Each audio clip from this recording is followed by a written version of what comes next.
আসসালামু আলাইকুম। কেমন আছেন সবাই? আশা করি সবাই ভালো আছেন।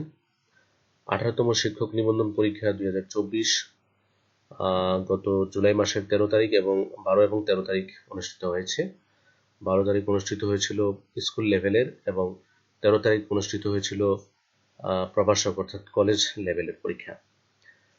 18তম শিক্ষক নিবন্ধন পরীক্ষায় উদ্ভিদ বিজ্ঞান বিষয়ে যে প্রশ্নটা হয়েছিল প্রভাষক কলেজ পর্যায়ে, সেই প্রশ্নটা নিয়ে আজকে আমি নিয়ে এসেছি আপনাদেরকে দেখানোর জন্য যে কোন কোন প্রশ্নগুলো আমার সাজেশন থেকে কমন পড়েছে। আপনারা যদি আমার ভিডিওগুলো আগে থেকে দেখে থাকেন তাহলে আপনারা বুঝতে পারবেন।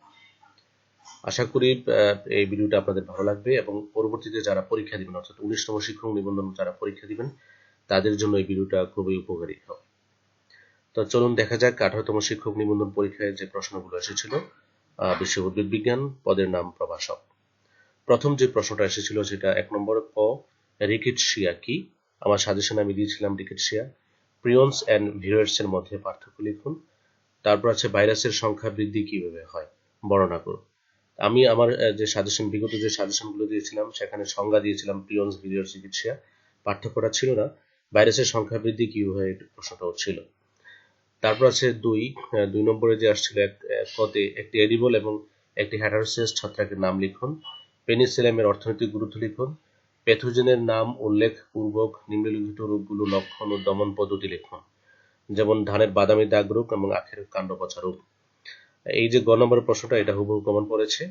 আর এটা ছোট ছোট প্রশ্ন, এডিবল এবং হেটারোসিয়াস ছত্রাক এবং পেনিসিলিয়ামের অর্থনৈতিক গুরুত্ব, এটা আমার সাজেশন থেকে আসেনি। তো এই ছোট ছোট প্রশ্নগুলো অনেক বেশি প্রশ্ন পড়তে হয়, যে কোন প্রশ্নটা আসে এটা বলা যায় না, ছোট প্রশ্নগুলো। তো এই বেসিক থেকে কোশ্চেনগুলো আসে। তো আপনারা যারা নেক্সট শিক্ষক নিবন্ধন পরীক্ষায় অংশগ্রহণ করবেন, ছোট প্রশ্ন একটু বেশি বেশি পড়তে হবে। তারপরে আসি 3 নং কোশ্চেন। 3 নংয়ের কতে আছে সিলাজিনেলা এর বীজ স্বভাব সম্পর্কে লিখো। সিলাজিনেলাটা হলো এটা একটা ফার্ন জাতীয় উদ্ভিদ, হ্যাঁ, টেউডোফাইটস, এটার বীজ স্বভাব সম্পর্কে লিখতে বলা হয়েছে এবং জৈব নাইট্রোজেন সংবন্ধন কিভাবে ঘটে ব্যাখ্যা করো। নাইট্রোজেন সংবন্ধন থেকে আসছে। তারপর আছে গ্রিন হাউস প্রতিক্রিয়ার কারণ, প্রভাব ও প্রতিকার আলোচনা করুন। এই প্রশ্নটাও আমার সাজেশনে ছিল।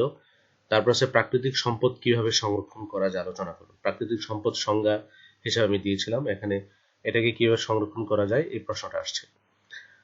তারপরে 5 নং থেকে যে কোশ্চেনটা আসছে 5 ক, সায়ানোফেসি শ্রেণীভুক্ত শৈবালকে কেন সায়ানোব্যাকটেরিয়া বলা হয়। তারপর আছে ফাইটোপ্লাঙ্কটনের ভেসে থাকার কৌশল বর্ণনা করুন। হাইড্রোসেরি এবং জেরোসেরির পার্থক্য লিখুন। তিনটা প্রশ্নই আমার সাজেশনে ছিল। তবে এই যে কোশ্চেনটা সায়ানোফেসি শ্রেণীভুক্ত শৈবালকে কেন সায়ানোব্যাকটেরিয়া, কোশ্চেনটা ছিল না। তো আমি আগেই বলেছি যে ছোট প্রশ্নগুলো বেশি পড়তে হবে, তাহলে কমন পড়বে। এবার আসি 6 নং এর কোশ্চেন, লিপিড কি? অ্যামাইনো অ্যাসিডের প্রকারভেদ সমূহ উল্লেখ করুন। তারপর আছে গতে আছে কার্যাবলীর ভিত্তিতে এনজাইমের শ্রেণীবিন্যাস আলোচনা করুন। তিনটা প্রশ্নই খুবই ইম্পর্টেন্ট ছিল ইয়েতে, আপনার 18তম বিশেষ পরীক্ষার জন্য, 18তম নিবন্ধন পরীক্ষার জন্য। তারপর আছে 7 নম্বরে জীবাশ্ম কি এর গুরুত্ব লিখুন। জীবাশ্ম কি এবং গুরুত্ব, ক্রোমোজোমের গাঠনিক পরিবর্তন সমূহ বর্ণনা করুন। এই প্রশ্নটা আসছে, আমি আমার সাজেশনে দিয়েছিলাম ক্রোমোজোমের যে বিভিন্ন ধরনের পরিবর্তন, সেই পরিবর্তন সমূহ বর্ণনা। তারপর 8 নং কোশ্চেন, উদ্ভিদের নামকরণের নীতিমালা। এই প্রশ্নটা কমন পড়েছে এবং ডাল, তেল, তন্তু এবং ওষুধ উৎপাদনকারী উদ্ভিদের নাম, ব্যবহৃত অংশ এবং ব্যবহার লিখুন। এই প্রশ্নটা হুবহু কমন পড়েছে। তারপর আছে মেন্ডেলবাদ কি? মেন্ডেলের সূত্রের ব্যতিক্রম হিসেবে 9:7 কখন ঘটে, উদাহরণসহ ব্যাখ্যা করুন। অর্থাৎ এই সূত্রটা আসছে 9:7। আর 17তম নিবন্ধন পরীক্ষা অন্যটা আসছিল। তারপরে ক্রসিং ওভারের বৈশিষ্ট্য লিখুন। ক্রসিং ওভার কি, ক্রসিং ওভারের বৈশিষ্ট্য এবং ক্রসিং ওভারের গুরুত্ব আমি আমার সাজেশনে দিয়েছিলাম, এখানে ক্রসিং ওভারের বৈশিষ্ট্য আসছে। এটা ছিল 9 নং প্রশ্ন। এবং 10 নং যে প্রশ্ন সেখানে আছে পার্থক্য লিখুন। যেমন ইনোকুলেশন এবং পেনিট্রেশন, প্যারাসিটিজম এবং প্যাথোজেনেসিস, আমি এগুলো সংজ্ঞা দিয়েছিলাম, পার্থক্য হিসেবে আসছে।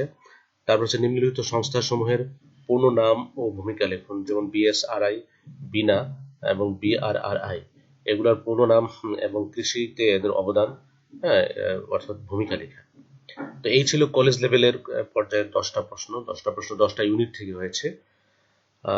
আশা করি আপনারা এই পরীক্ষাতে যারা 19তমতে নিবন্ধন পরীক্ষা দিবেন তারা এই প্রশ্নটাকে ফলো করতে পারেন। অর্থাৎ এই প্রশ্নটা ফলো করলে আপনারা যেটা বুঝতে পারবেন যে আমাদের কিছু বেসিক প্রশ্ন পরীক্ষাতে হয়। তো এই বেসিক ছোট ছোট প্রশ্নগুলো, এই ছোট ছোট প্রশ্নগুলো বেশি বেশি পড়তে হবে, তা না হলে কিন্তু আপনি কমন পাবেন। এবার দেখাবো শিক্ষক নিবন্ধন, সহকারী শিক্ষক নিবন্ধনের জীববিজ্ঞান অর্থাৎ উদ্ভিদ প্রাণী বিজ্ঞান 18তম শিক্ষক নিবন্ধন পরীক্ষা যেটা আসছিল, এবং এই পরীক্ষাটা অনুষ্ঠিত হয়েছিল 12 তারিখ 12/7/2024-এ। প্রথম যে প্রশ্নটা সেটা ছিল যে আদিকোষ ও প্রকৃতি কোষের মধ্যে পার্থক্য লিখুন। এটা সেল থেকে আসছে। অর্ধ সংরক্ষণশীল পদ্ধতিতে ডিএনএ অণুর প্রতিলিপন বর্ণনা করুন। আমরা জানি যে ডিএনএ অণু অর্ধ সংরক্ষণশীল পদ্ধতিতে অনুলিপন করে থাকে, সেটার বর্ণনা। 2 নং প্রশ্ন ছিল যে ট্যাক্সা কি, কেরোলাস লিনিয়াসকে ফাদার অফ ট্যাক্সোনমি বলা হয় কেন, এবং গতে আসছে, এটা জুলজি থেকে আসছে, নন কর্ডেট এবং কর্ডেট প্রাণীর মধ্যে পার্থক্য লিখুন। তারপর শ্রেণীবিন্যাসের মধ্যে ফাইলোজেনেটিক শ্রেণীবিন্যাস উন্নতকরণ বিশ্লেষণ করুন। আর ফাইলোজেনেটিক হলো জাতীয়জনিক শ্রেণীবিন্যাস, অর্থাৎ আমরা যদি শ্রেণীবিন্যাস অনেকগুলো শ্রেণীবিন্যাস আছে, তার মধ্যে ফাইলোজেনেটিকটাকে উন্নত বরে করা হয় এবং কেন উন্নত মনে করা হয় সেটার বিশ্লেষণ। তারপর 3 নংয়ের কোশ্চেনটা হলো মার্গুলিসের পঞ্চজগৎ শ্রেণীবিন্যাসটি বর্ণনা করুন। আমি আমার সাজেশনে পুরোটা হুবহু কমন পড়েছে যে 5 কিংডম শ্রেণীবিন্যাসটা। তারপর আছে 4 তো আছে ফটোফসফোরিলেশন, অর্থাৎ ফিজিওলজি থেকে আসছে ফটোফসফোরিলেশন কি, অচক্রীয় ফটোফসফোরিলেশন প্রক্রিয়াটি বর্ণনা করুন, এবং আসছে গ্লাইকোলাইসিস প্রক্রিয়ার বিভিন্ন ধাপসমূহ বর্ণনা করুন। এটা শ্বসন থেকে আসছে। 5 নম্বর আছে নিষেকের পর গর্ভাশয়ের বিভিন্ন অংশের পরিবর্তন সমূহ লিখুন। এটা উদ্ভিদ প্রজনন থেকে। তারপর হচ্ছে উদ্ভিদের পুং গেমিটোফাইটের বিকাশ বর্ণনা করুন। এটা উদ্ভিদ প্রজনন যে চ্যাপ্টারটা আছে সেখান থেকে, ওই টপিক্স থেকে আসছে। তারপর আছে এই যে 6 নং কোশ্চেনটা, এটা জুলজি থেকে, প্রাণী জগতের বিভিন্ন পর্বের বৈশিষ্ট্য লিখুন। প্রাণী জগতে যে 9টি পর্ব আছে সেই পর্বের বৈশিষ্ট্য এবং উদাহরণ সহ। 7 নং যে কোশ্চেনটা সেটা মেন্ডেলের প্রথম এবং দ্বিতীয় সূত্রটি, এটা জুলজিতে ইন্টারমিডিয়েট জুলজি বইতে আপনারা খুব সুন্দরভাবে পাবেন। মেন্ডেলের প্রথম এবং দ্বিতীয় সূত্রটি, চেকার বোর্ডের মাধ্যমে দ্বিতীয় সূত্রটি ব্যাখ্যা করুন। তারপর আছে জিনতত্ত্বের প্রয়োজনীয়তা লিখুন, জিনতত্ত্বের প্রয়োজনীয়তা। তারপরে 8 নং যে কোশ্চেনটা, এটা জুলজি থেকে প্রথম যে কোশ্চেনটা, যে বৃক্কের গঠন এবং কাজ বর্ণনা করুন। তারপর আছে খতে যে ডারউইনবাদ বর্ণনা করুন। 9 নং কোশ্চেন আছে কর্টেক্স স্নায়ু কি, মানুষের হৃৎপিণ্ডের লম্বচ্ছেদ চিহ্নিত অঙ্কন করুন। এটা জুলজি থেকে আসছে। মানবদের অন্তঃক্ষরা গ্রন্থের প্রভাব বর্ণনা করুন। এখানে 3টা প্রশ্ন জুলজি থেকে আসছে। তারপরে 10 অর্থাৎ শেষের যে চ্যাপ্টারটা সেটা হলো জীব প্রযুক্তি কি।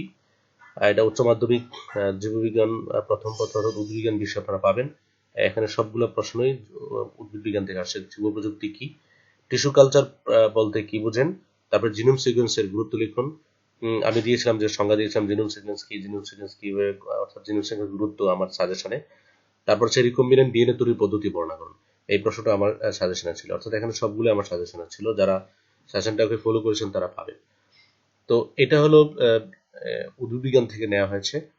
তো যারা সহকারী শিক্ষক নিবন্ধন পরীক্ষা দিবেন তাদেরকে একটা মনে রাখতে হবে যে জুলজি এবং বোটানি দুটোই আপনাদেরকে পড়তে হবে। তো টপিকস অনুযায়ী যদি আপনারা পড়েন তাহলে কঠিন কিছু না। যারা বোটানি পড়েছেন মানে অনেকে মনে করতে পারেন যে জুলজি হয়তো কঠিন। এখানে জুলজির যে কোশ্চেনগুলো দিয়েছিল সেগুলো খুব বেসিক কোশ্চেনই।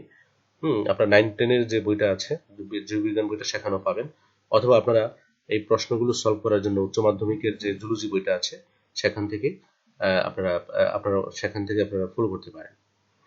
তো এই ছিল 2018 সালে আসা কলেজ লেভেল এবং স্কুল লেভেলের প্রশ্ন।